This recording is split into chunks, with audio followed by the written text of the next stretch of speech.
Hello guys, welcome to Lucknow education hub. आइए आज हम सीजीपीए में टॉपिक पढ़ते हैं। उसका टॉपिक का नाम है कोहलर का सूझ या अंतर्दृष्टि का सिद्धांत, जो कि बहुत इंपॉर्टेंट टॉपिक है। इससे भी क्वेश्चन जो है एग्जाम में आता ही आता है। जितने भी इनके प्रयोग हुए हैं हमारे मनोवैज्ञानिकों के माध्यम से, कोई ना कोई क्वेश्चन पूछ ही लिया जाता है एग्जाम्स में। आपका टीचिंग से रिलेटेड कोई भी एग्जाम हो तो आइए आज हम इनके प्रयोग के बारे में पढ़ते हैं कि कोहलर की सूझ का अंतर्दृष्टि सिद्धांत। सबसे पहले प्रतिपादक देखेंगे कौन थे, तो ये कौन थे, कोहलर थे। और ये कौन थे, गेस्टाल्टवादी थे। और उसके बाद में क्या क्या किया कि इन्होंने प्रयोग किसमें किया, चिंपैंजी एक बंदर था उस पर किया, और उस बंदर का नाम क्या था, सुल्तान। ये क्वेश्चन भी बहुत पूछते हैं। कोहलर ने जिस बंदर का प्रयोग में लिया था, जिस बंदर को, उसका नाम क्या था, सुल्तान। इनके पास पैसा ज्यादा था, इसीलिए ना इन्होंने बिल्ली पे किया ना कुत्तों पे किया, सीधे बंदर खरीद लिया और बंदर पे जाकर प्रयोग कर दिया। तो क्या हुआ कि सुल्तान नामक बंदर था, बंदर का नाम सुल्तान, चिंपैंजी का। क्वेश्चन यहाँ से पूछता है कि बताइए कि चिंपैंजी जो बंदर था उसका नाम क्या था, सुल्तान था। और क्या बोल देते हैं कि ये जो कोहलर और कोफ्ता वर्दिमाइन थे, इनका कौन से उसके सिद्धांत के थे, तो ये गेस्टाल्टवादी सिद्धांत के हैं।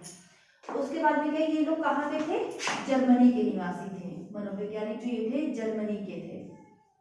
इतनी चीजें समझ में आ गई कि अंतर्दृष्टि और सूझ का सिद्धांत किसने दिया, कोहलर ने दिया।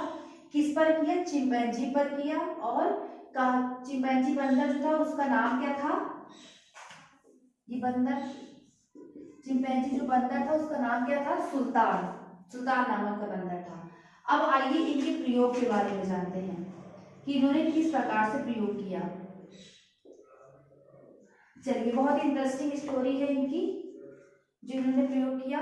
तो बताते हैं इनकी स्टोरी के बारे में कि क्या हुआ कि जब इन्होंने क्या किया, एक चिंपैंजी बंदर को लिया, उसको क्या किया कि एक पिंजरे टाइप में बना, पिंजरा था उसमें बंद कर दिया।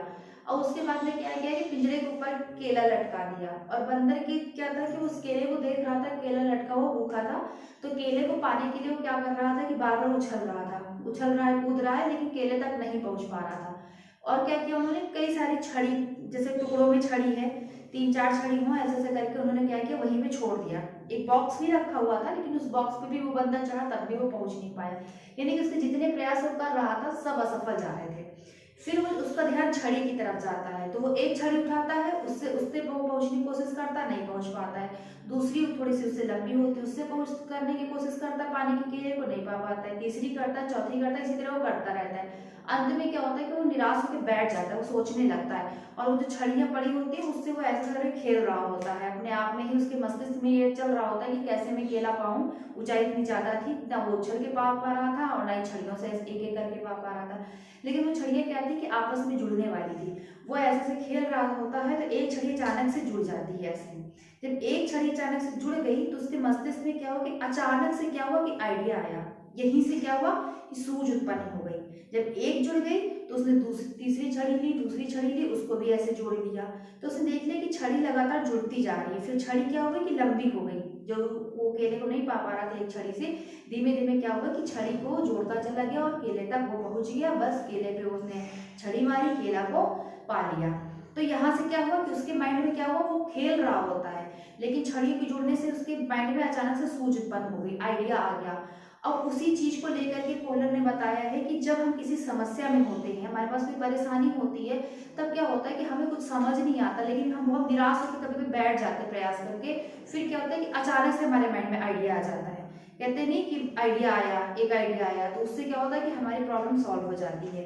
तो इनके प्रयोग का जो है हल यही निकलता है कि जब सूझ अचानक से हमारे मस्तिष्क से सूझ उत्पन्न होती है, उसी को ही कोहलर ने बताया कि अंतर्दृष्टि का सिद्धांत, यानी कि जो हमारे अंतर्दृष्टि से उत्पन्न हुआ, यानी कि हमने जो सोचा वो जो हमारे अंदर से चीजें निकल के आई, थॉट्स निकल के आया प्रॉब्लम से निकलने के लिए, तो उसको इन्होंने क्या किया, अंतर्दृष्टि का सिद्धांत।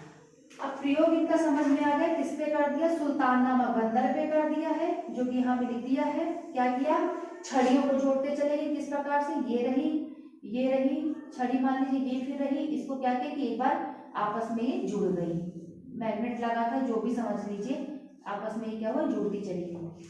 फिर उसने केले को पा लिया। अब आइए इसके गुण देखते हैं कि इन्होंने जो प्रयोग किया तो उसका क्या यूज क्या है, शिक्षा में क्या यूज है। हम अब इन्होंने जो प्रयोग बता दिया, लेकिन उसको शिक्षा में किस प्रकार से हम यूजफुल ला सकते हैं।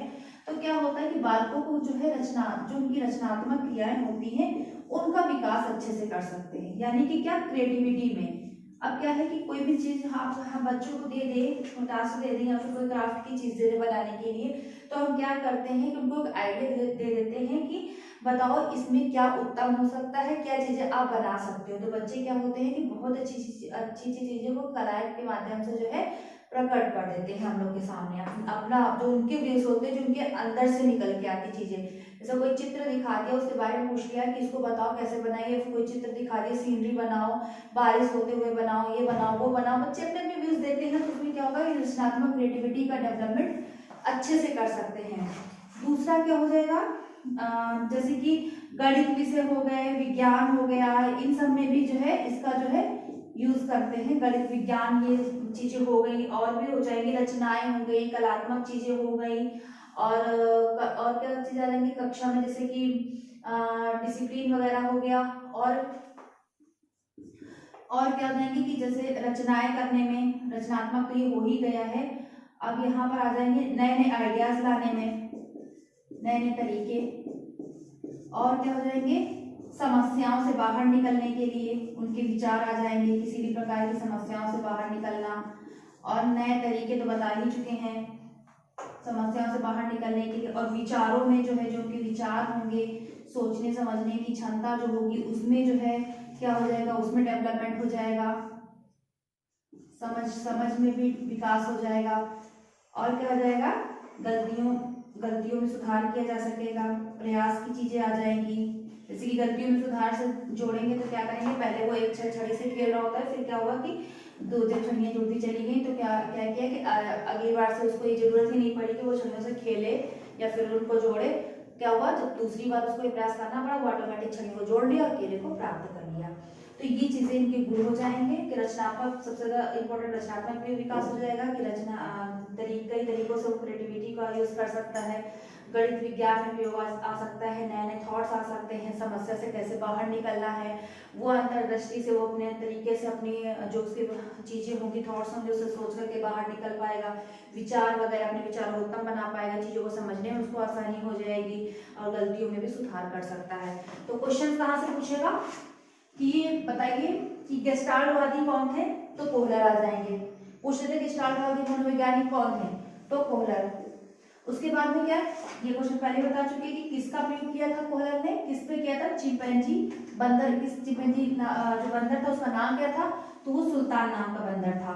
और प्रयोग किसको देख करके बंदर प्रतिक्रिया कर रहा होता है, केले को देख करके, ठीक है। और इतने क्वेश्चंस पूछे जाएंगे। इसके अलावा आपका ये पूछ लेंगे कि बताइए कोफका, कोहलर और रीमान कौन से मनोवैज्ञानिक थे, तो आपके गेस्टाल्टवादी मनोवैज्ञानिक थे जो कि जर्मनी के थे। तो इतनी चीजें उम्मीद करते हैं आप लोगों को समझ में आई होगी। इसके बाद जो और मनोवैज्ञानिकों ने प्रयोग किए हैं तो वो हम नेक्स्ट वीडियो में बताएंगे। आज के लिए इतना ही काफी, ठीक है, थैंक यू, धन्यवाद।